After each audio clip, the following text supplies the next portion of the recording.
जिसके राज्य में प्रजा दुखी रहती है। गोस्वामी तुलसीदास जी कहते हैं, बड़ा ही सुंदर वर्णन किया है।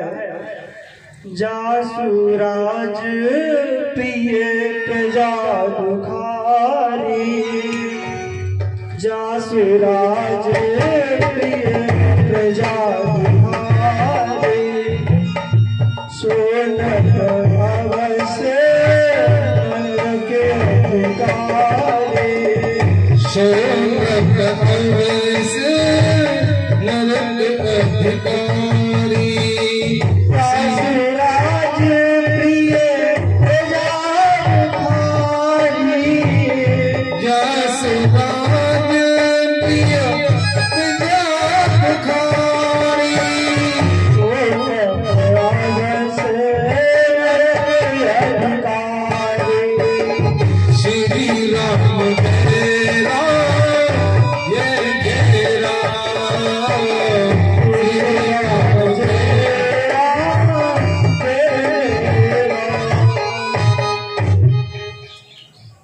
गोस्वामी तुलसीदास जी कहते हैं, जिसके राज्य में प्रजा सुखी नहीं रहती है, वो राजा नरक का गाने होता है।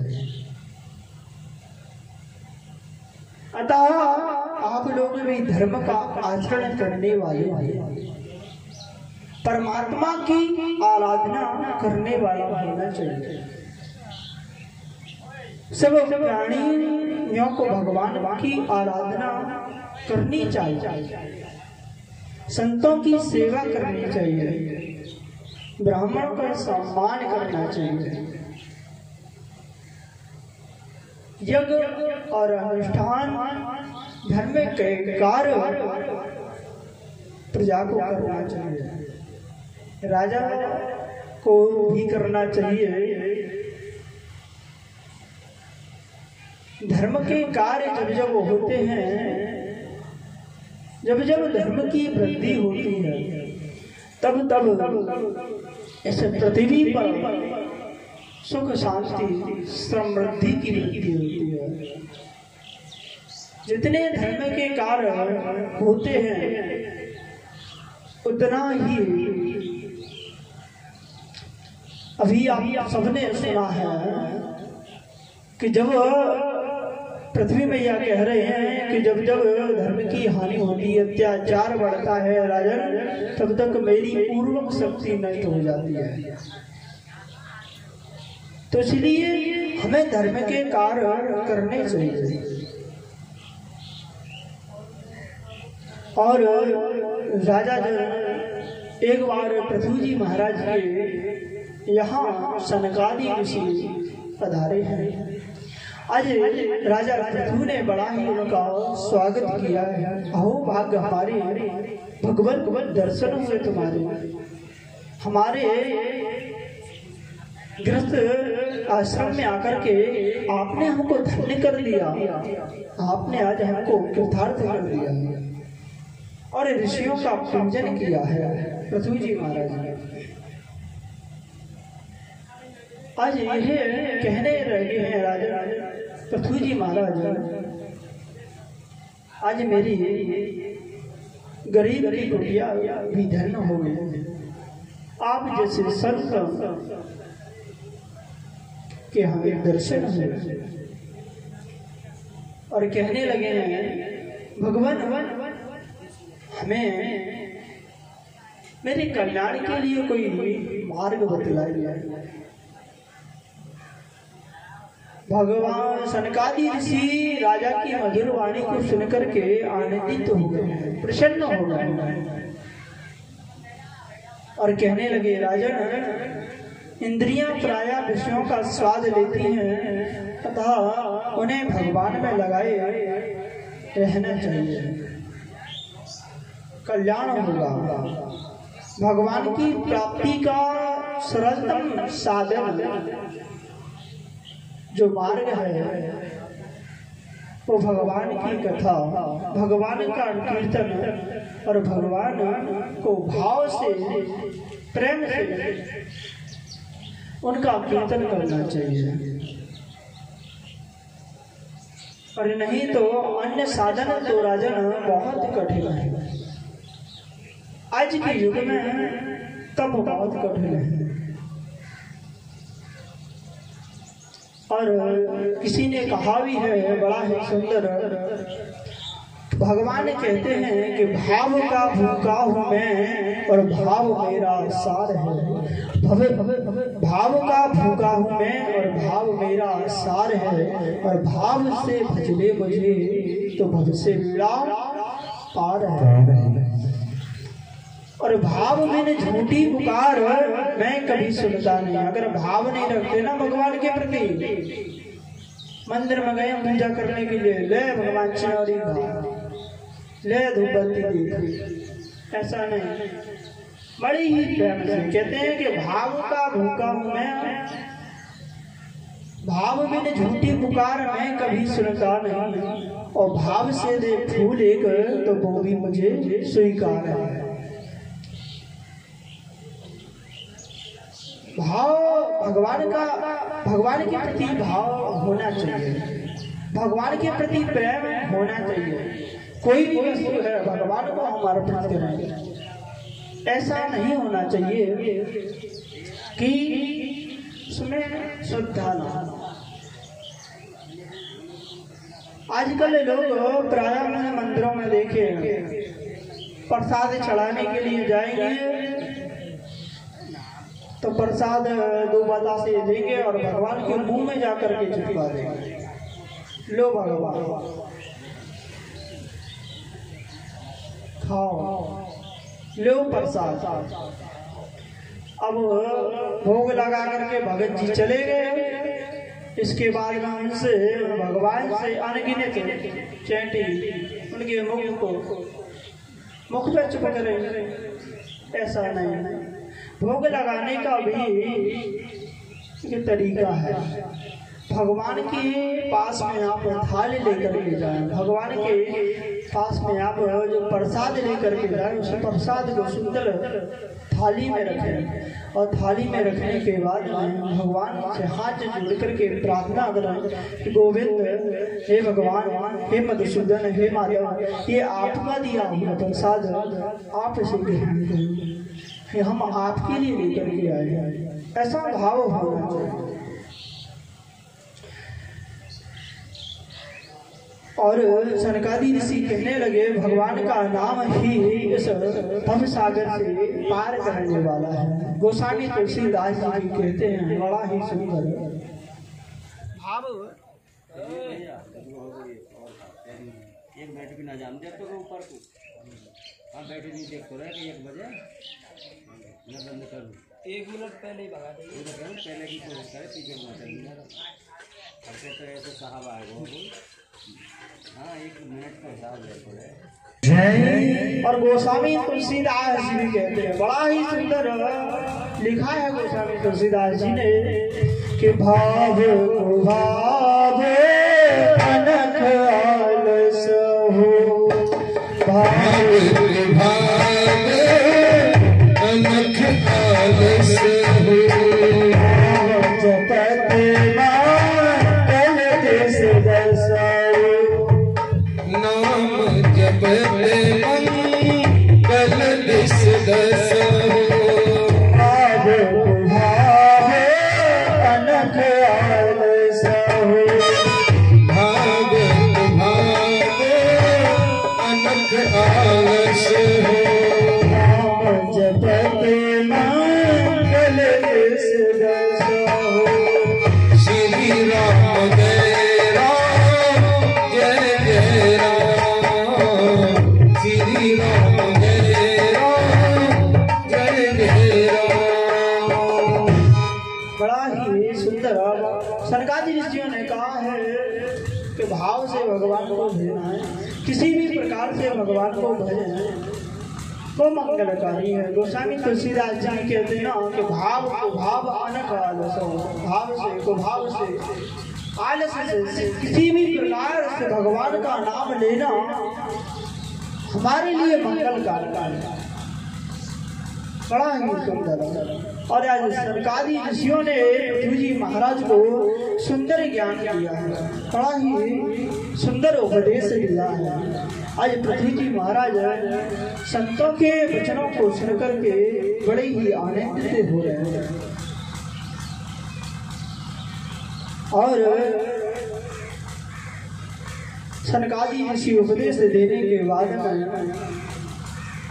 वहां से अंतर ध्यान हो गए। पृथ्वी जी महाराज ने कुछ समय राज्य करने के बाद में अपने पुत्रों को राज्य लेकर के चले गए वन में भजन करने के लिए।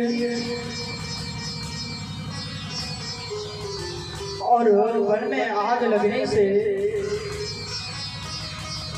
उन्होंने अपनी देह लीला को समाप्त करके, दैहिक लीला को समाप्त करके परम धाम को चले गए। बोल गोविंद भगवान की जय, पृथ्वी जी महाराज की जय।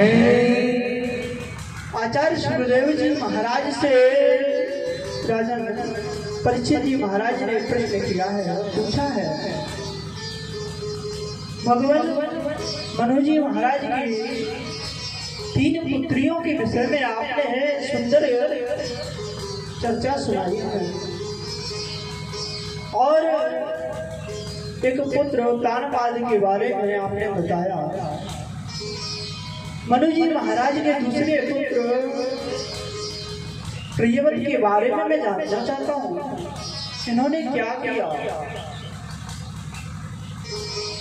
भगवान प्रियव्रत महाराज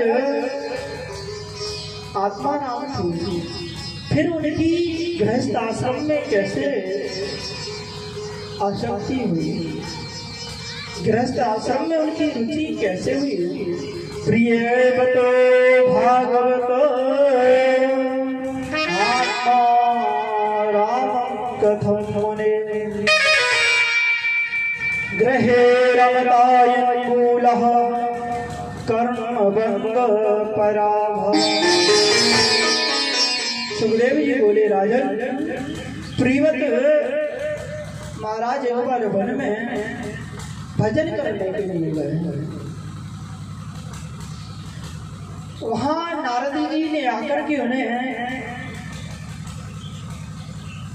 ज्ञान दिया है। जब तप करने के लिए गए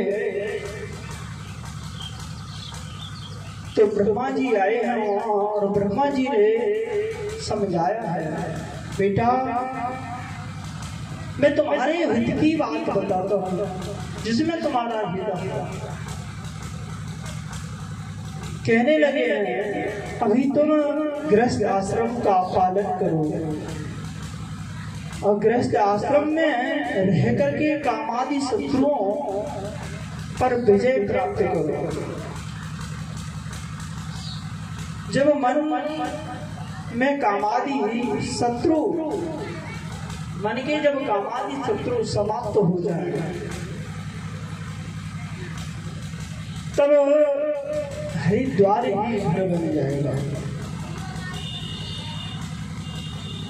क्योंकि योगी के लिए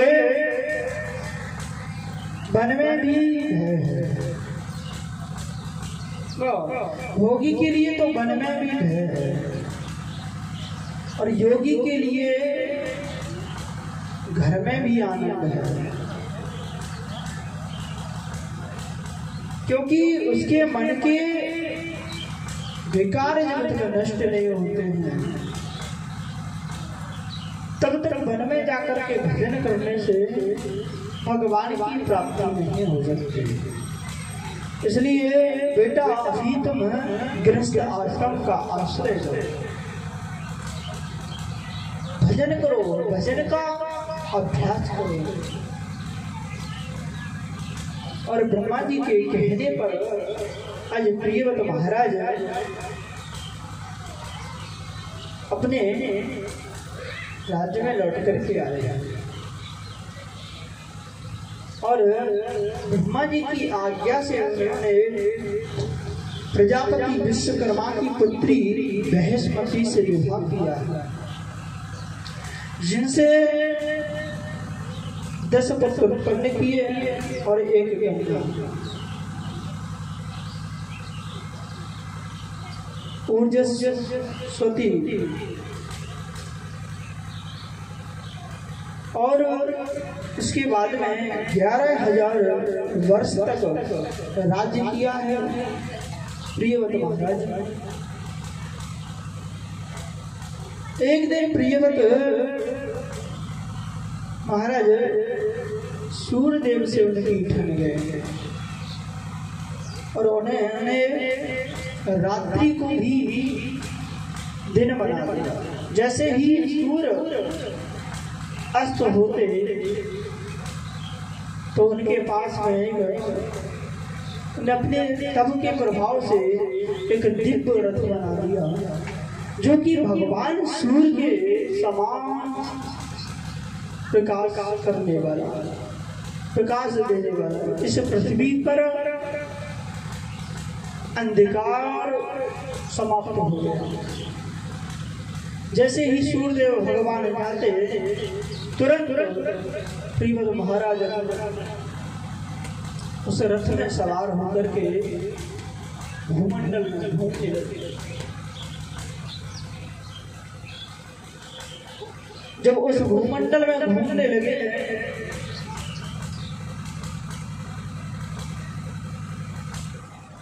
भगवान ने समझाया है,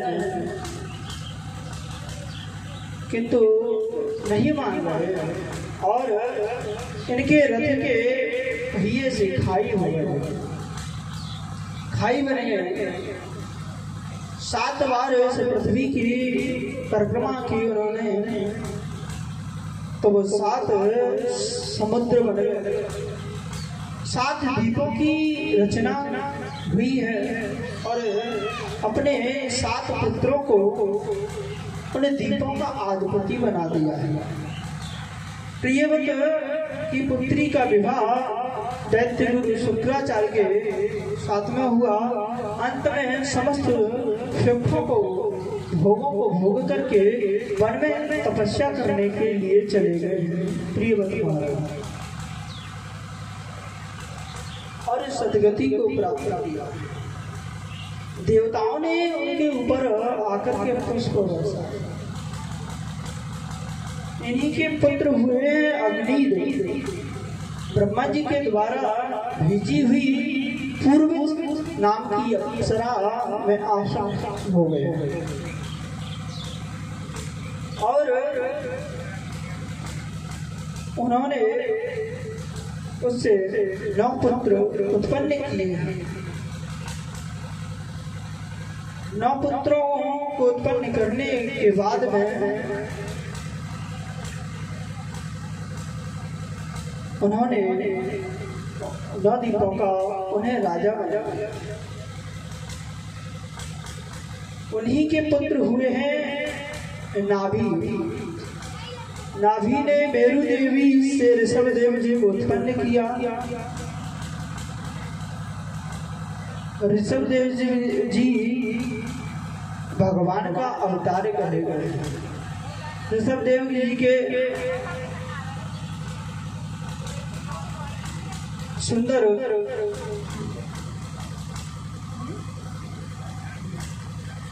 ऋषभ देव जी के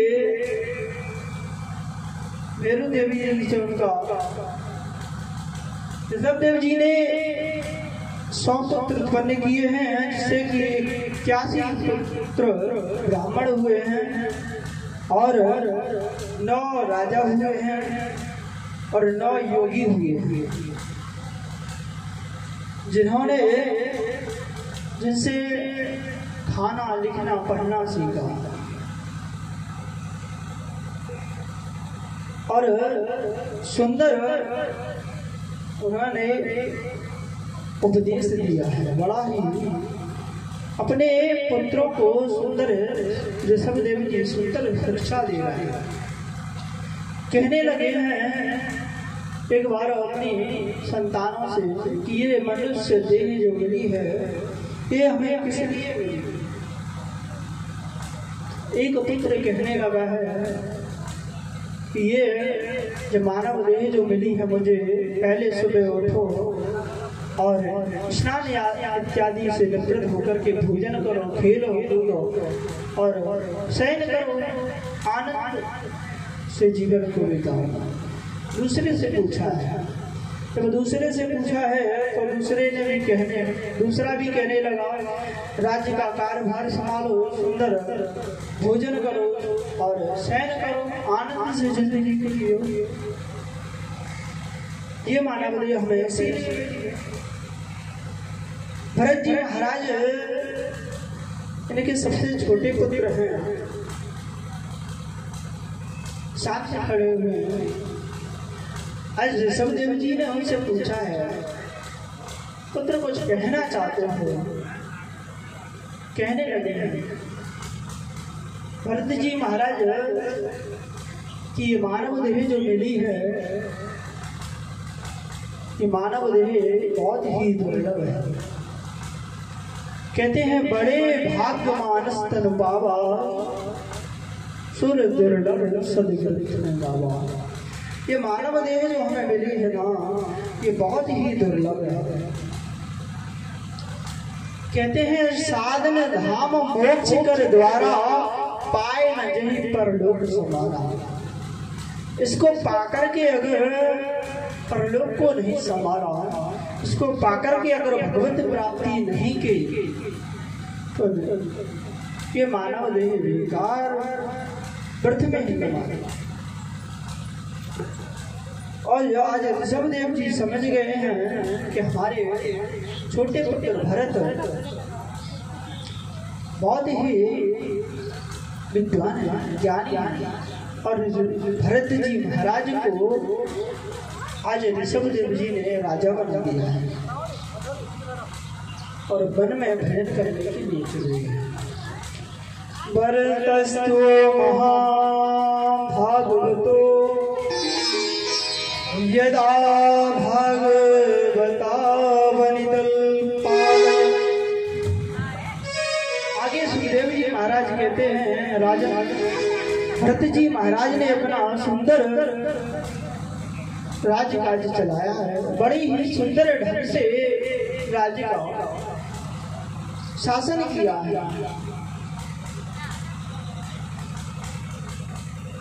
हर प्रकार से प्रजाजन सुखी है इनके राज्य में, बड़े ही सुंदर सुंदर यज्ञ करते हैं और इन्होंने 1 करोड़ वर्ष तक राज्य किया है। राज्य करने के बाद में अपने पुत्रों को राज बांट करके वन में भजन करने के लिए चले गए और एक गंडकी नदी के पास में पुलस्त नामक आश्रम में भजन करने लगे। एक दिन की बात है, राजन ये गंडकी नदी में स्नान कर रहे थे, उसी समय एक हिरनी जल पीने के लिए आई। जब वो हिरनी जल पीने के लिए आई, उसका प्रसव नजदीक था। उधर पीछे से उस हिरनी को ऐसा लग रहा है कोई एक सिंह दहाड़ रहा है। सिंह के दहाड़ने की आवाज को सुना है तो वो भयभीत हो गई है और उस नदी में उसने छलांग लगा। जो ही छलांग लगाई है तो उसका जो प्रसव था तो उस जल में गिर पड़ा है।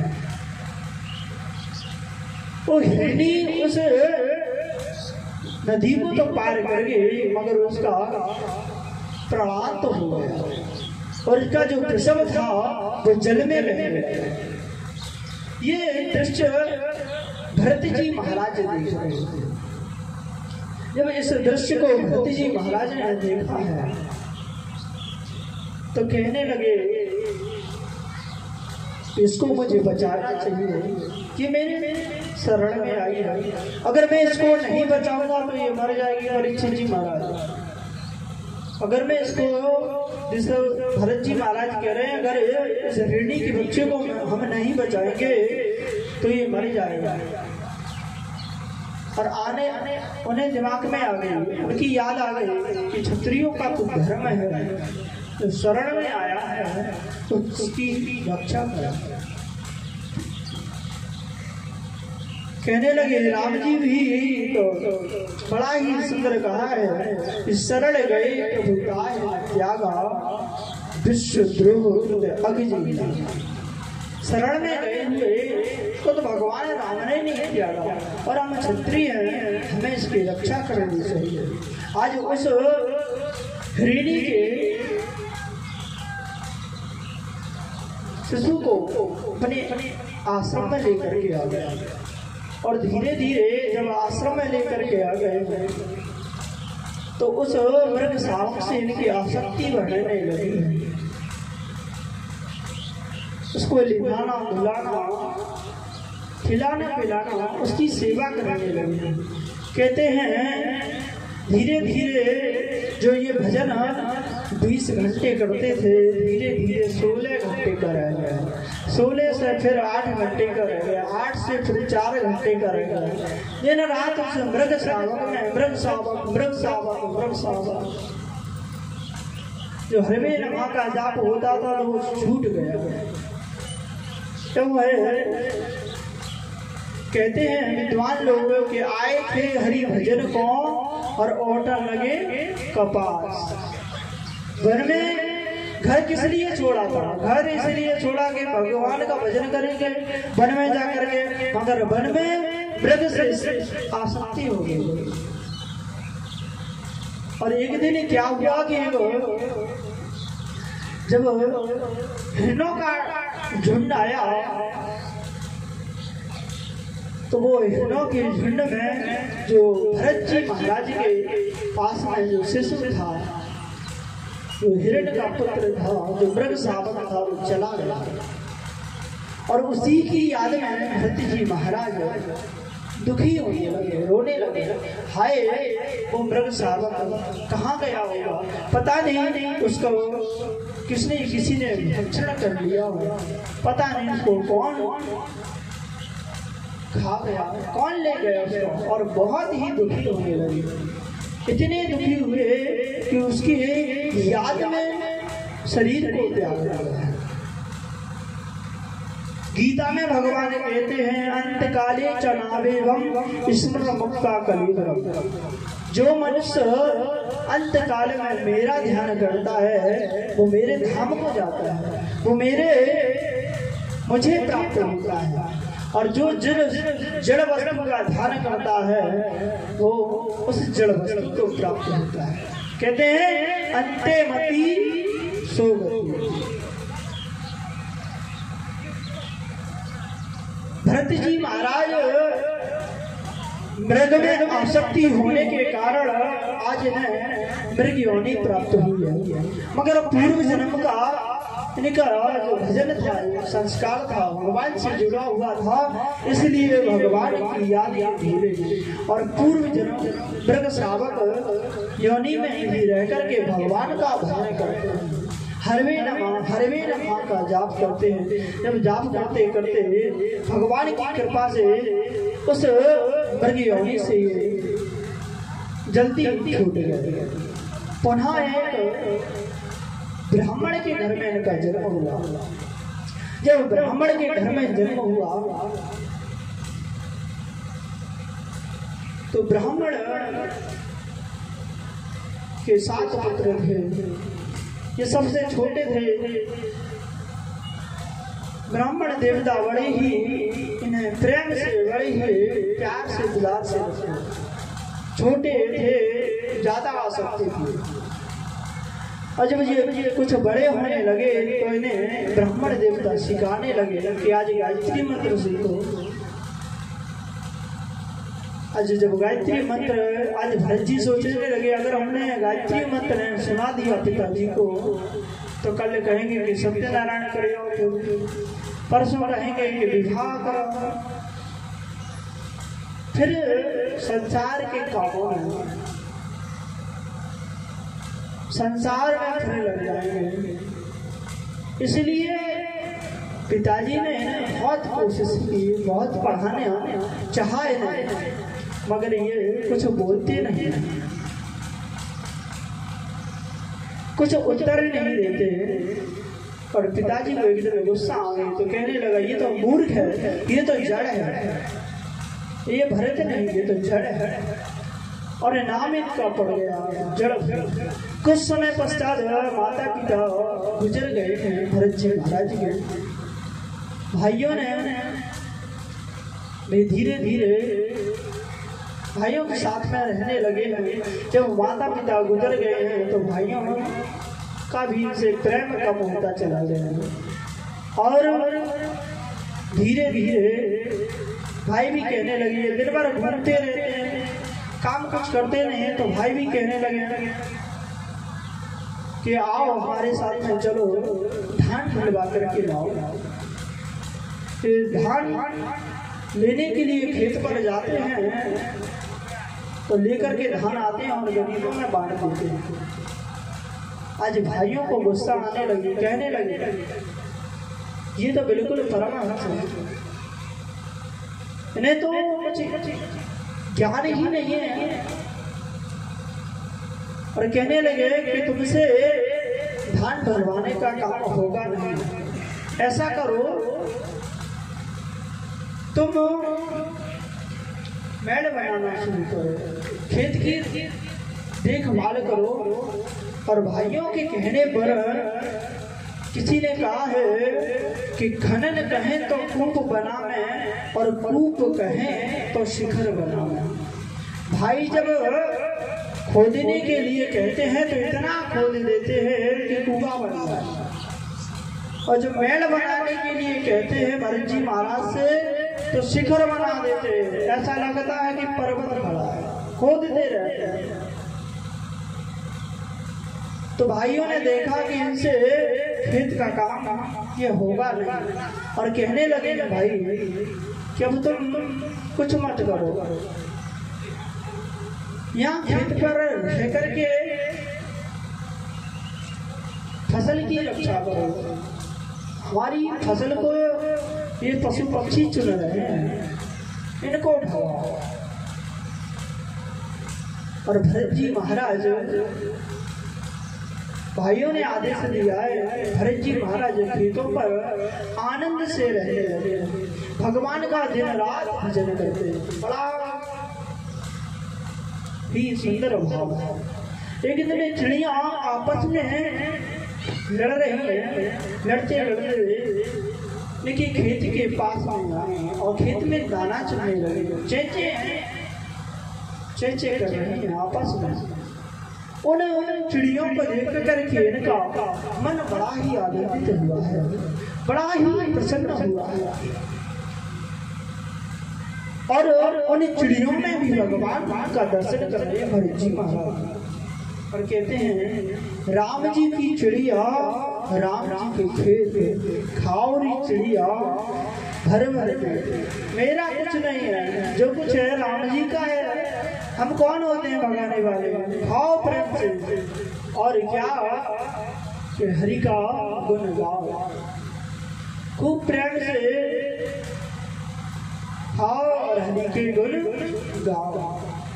बड़ा ही सुंदर भाव है। आगे चल करके भरत जी महाराज बड़े ही आनंद से रह रहे हैं। एक दिन की वही बात है कि डाकुओं के सरदार ने आदेश दिया कि जाओ किसी स्वस्थ व्यक्ति को लेकर के आओ, किसी स्वस्थ व्यक्ति को पकड़ कर के लाओ, माँ काली के मंदिर में भेंट चढ़ाओ। और डाकुओं के सरदार ने जब कहा है तो और कोई नहीं मिला कि भरत जी ही महाराज हष्ट पुष्ट शरीर से यही देख गए। तो सरदारों ने यही पकड़ लिया और पकड़ करके माँ काली के मंदिर में ले गए। सुंदर स्नान कराया है, नए वस्त्र पहनाए हैं, सुंदर दिव्य भोजन कराया है, और माँ काली के आगे खड़ा कर दिया। आज भरत जी महाराज ने उन्हें प्रणाम किया है। माँ भगवती को मन ही में और डाकुओं के सरदार ने कहा सिर को झुकाओ, और आज भरत जी महाराज ने सिर को झुकाया है। ज्यों ही डाकुओं के सरदार ने तलवार को निकाला और इनके गर्दन पर रखने ही वाले थे कि माँ काली मूर्ति से एकदम प्रकट हो गई और दुष्टों का नाश कर दिया उन्होंने, और भरत जी महाराज की रक्षा की। भरत जी महाराज से माँ काली कहने लगे हैं, क्या तुम्हें मेरा ही स्थान, मेरा ही द्वार मिला था मरने के लिए? आज भरत जी महाराज कह रहे हैं माँ काली से, भद्रकाली से, माँ इस जगत की रक्षा तो आप करते हैं, आप जगत का भार तो आप संभालते हैं, फिर मैं अपनी चिंता क्यों करूं जब आप ही इस जगत का पालन करने वाली, इस जगत की रक्षा करने वाले हैं, तो आप मेरी भी रक्षा करें। मुझे विश्वास आज माँ भद्रकाली ने आशीर्वाद दिया है और कहा है अब तुम जाओ निर्भय होकर के भगवान का भजन करो। और सुंदर भरत जी महाराज भजन करने लगे। इतना कहकर माता भद्रकाली अंतर भगवान की जय, मात की जय। बड़ा ही सुंदर समय है। एक समय की बात है, सिंधु सौरवीर नाम देश के राजा राहुगढ़ भगवान कपिल से ज्ञान लेने के लिए जा रहे हैं और इनकी पालकी का एक कहार है वो बीमार पड़ गया है। तो राजा का आदेश हुआ कि किसी को पकड़ करके लाओ, जो भी मिल जाए पालकी में लगा दो उसको। आज कहारों को और तो कोई नहीं मिला, भरत जी महाराज लग गए। भरत जी महाराज को देखा है, बड़े ही हष्ट-पुष्ट लेकर के आ गए और लगा दिया है पालकी में। भरत जी महाराज लगे गए हैं पालकी में, किसी भी प्रकार के उनके मन में कोई विचार नहीं, चलते जा रहे हैं धीरे धीरे। कभी धीरे चलते हैं तो कभी एकदम छलांग लगा देते हैं। देखते हैं कहीं कोई चींटी मेरे पैर के नीचे ना जाए, किसी जीव की से मेरे शरीर से हत्या ना हो जाए, कहीं कोई मारा ना जाए। तो ज्यों ही ये कभी भागते हैं, कभी रुक जाते हैं, कभी छलांग लगाते हैं, तो राजा राहुगढ़ का सिर है वो पालकी में लग जाता है। जब वो पालकी में वो सिर लगता है तो एक बार तो राजा राहुगढ़ ने कुछ नहीं कहा, दोबारा जब छलांग लगाई है तो पुनः पालकी में सिर लगा है। तो राजा राहुगढ़ कहने लगा है, अरे वो हरो ठीक से चलो, तुम्हें दिखता नहीं है कि मेरा सिर बार बार पालकी में लग रहा है। तो कहार कहने लगे हैं, महाराज मैं तो हम तीनों तो ठीक चल रहे हैं, जो एक ये नया कहार आया है ना ये गड़बड़ी कर रहा है। तो राजा राहुगढ़ कहने लगे हैं, बेचारा दुबला पतला होगा, चला नहीं जा रहा होगा, इसलिए व्यंग के वचन राजा कहने लगा है। महाराज भरत जी महाराज कुछ नहीं कह रहे। आगे चल कर के राजा का फिर पुनः जब सिर पालकी में लगा हुआ है तो राजा को क्रोध आ गया और कहने लगा है, राजा राहुगढ़ कि तुम्हें पता नहीं मेरा सिर बार बार पालकी में लग रहा है और मैं एक राजा हूँ और राजा का कर्तव्य है, राजा दंड का अधिकारी होता है, राजा दंड देने में समर्थ है, मैं तुम्हें दंड दूंगा। जो ही दंड की बात कही है तो भरत जी महाराज आए, बोले पड़े, कहने लगे राजा तुम बड़े अहंकारी समझ में आ रहा है।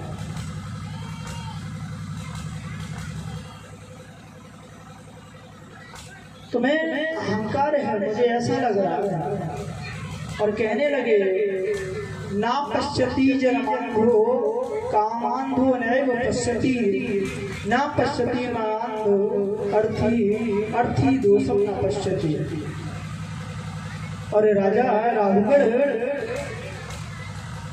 तुम प्रजा पालक होकर के आज्ञा का उल्लंघन कर रहे हो।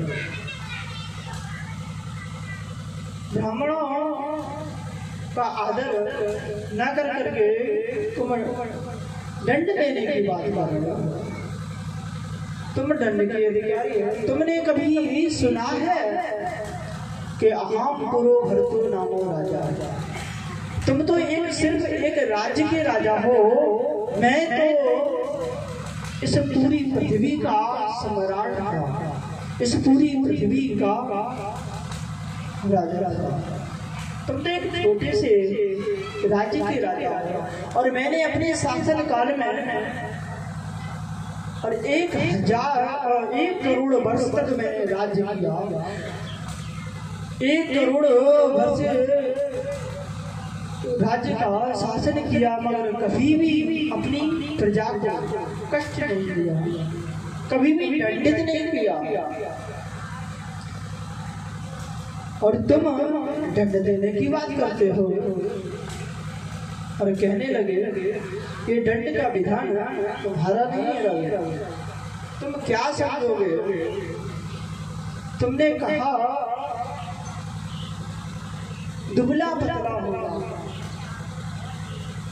इसलिए चलने में असमर्थ है।